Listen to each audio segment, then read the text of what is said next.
पहले समय में किसी नगर में एक धनी व्यापारी रहता था। दूर दूर तक उसका व्यापार फैला हुआ था। नगर के सभी लोग उस व्यापारी का सम्मान करते थे।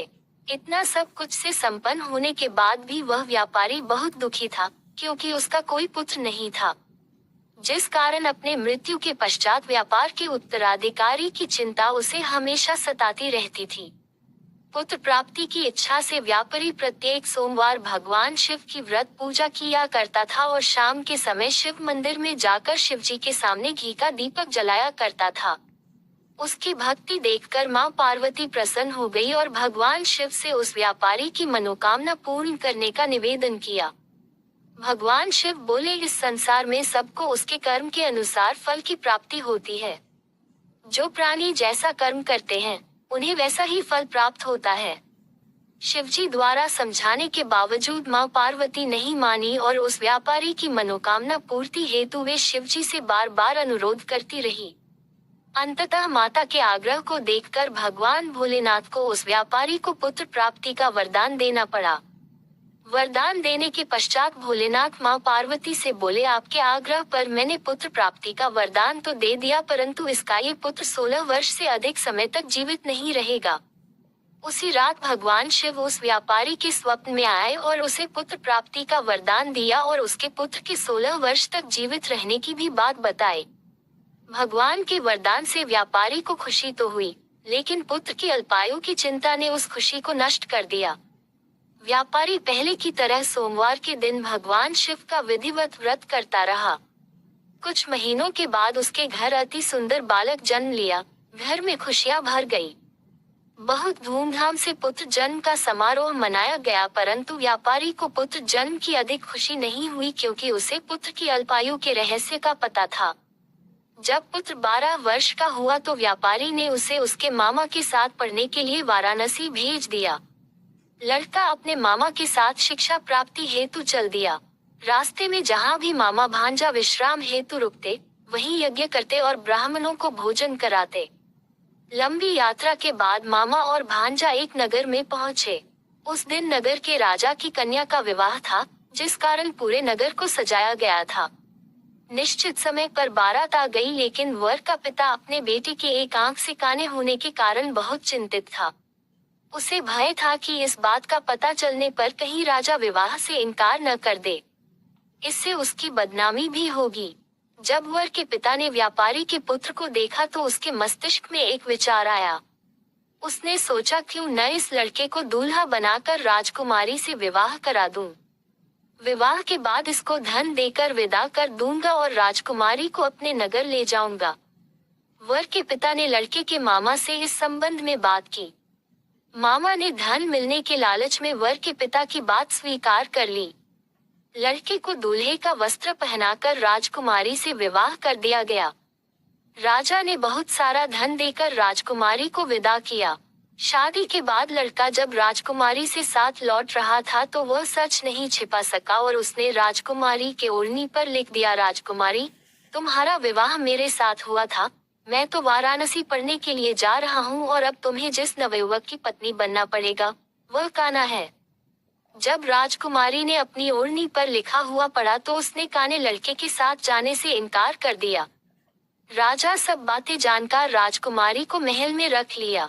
उधर लड़का अपने मामा के साथ वाराणसी पहुंच गया और गुरुकुल में पढ़ना शुरू कर दिया। जब उसकी आयु 16 वर्ष की हुई तो उसने यज्ञ किया। यज्ञ की समाप्ति पर ब्राह्मणों को भोजन कराया और खूब अन्न वस्त्र दान किए। रात को वह अपने शयन कक्ष में सो गया। शिव के वरदान के अनुसार शयनावस्था में ही उसके प्राण पखेरु उड़ गए। सूर्योदय पर मामा मृत भांजे को देखकर रोने पीटने लगा। आसपास के लोग भी एकत्र होकर दुख प्रकट करने लगे। लड़के के मामा के रोने विलाप करने के स्वर समीप से गुजरते हुए भगवान शिव और माता पार्वती भी सुने। पार्वती ने भगवान से कहा, प्राणनाथ, मुझे इसके रोने के स्वर सहन नहीं हो रहे। आप इस व्यक्ति के कष्ट को अवश्य दूर करें। भगवान शिव ने पार्वती के साथ अदृश्य रूप में समीप जाकर देखा तो भोलेनाथ पार्वती से बोले, ये तो उसी व्यापारी का पुत्र है जिसे मैंने 16 वर्ष की आयु का वरदान दिया था। इसकी आयु पूरी हो गई है। माँ पार्वती ने फिर भगवान शिव से निवेदन कर उस बालक को जीवन देने का आग्रह किया। माता पार्वती के आग्रह पर भगवान शिव ने उस लड़के को जीवित होने का वरदान दिया और कुछ ही पल में वह जीवित होकर उठ बैठा। शिक्षा समाप्त करके लड़का मामा के साथ अपने नगर की ओर चल दिया। दोनों चलते हुए उसी नगर में पहुंचे जहां उसका विवाह हुआ था। उस नगर में भी यज्ञ का आयोजन किया। समीप से गुजरते हुए नगर के राजा ने यज्ञ का आयोजन देखा और उसने तुरंत ही लड़के और उसके मामा को पहचान लिया। यज्ञ के समाप्त होने पर राजा मामा और लड़के को महल में ले गया और कुछ दिन उन्हें महल में रखकर बहुत सा धन, वस्त्र आदि देकर राजकुमारी के साथ विदा कर दिया। इधर भूखे प्यासे रहकर व्यापारी और उसकी पत्नी बेटे की प्रतीक्षा कर रहे थे।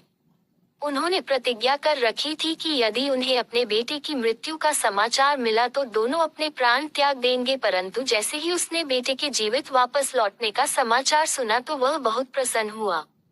वह अपने पत्नी और मित्रों के साथ नगर के द्वार पर पहुंचा। अपने बेटे के विवाह का समाचार सुनकर पुत्रवधू राजकुमारी को देखकर उसकी खुशी का ठिकाना न रहा। उसी रात भगवान शिव ने व्यापारी के स्वप्न में आकर कहा, हे श्रेष्ठी, मैंने तेरे सोमवार के व्रत करने और व्रत कथा सुनने से प्रसन्न होकर तेरे पुत्र को लंबी आयु प्रदान की है। पुत्र की लंबी आयु जानकर व्यापारी बहुत प्रसन्न हुआ। सोमवार का व्रत करने से व्यापारी के घर में खुशियां लौट आईं। शास्त्रों में लिखा है कि जो स्त्री पुरुष सोमवार का विधिवत व्रत करते और व्रत कथा सुनते हैं उनकी सभी इच्छाएं पूरी होती हैं। आरती। ओम जय शिव ओकारा, स्वामी हर शिव ओकारा, ब्रह्मा विष्णु सदाशिव अर्धांगी धारा। जय शिव ओकारा, एकानन चतुरानन पंचानन राजे, स्वामी पंचानन राजे, हंसासन गरुलासन वृष वाहन साजे।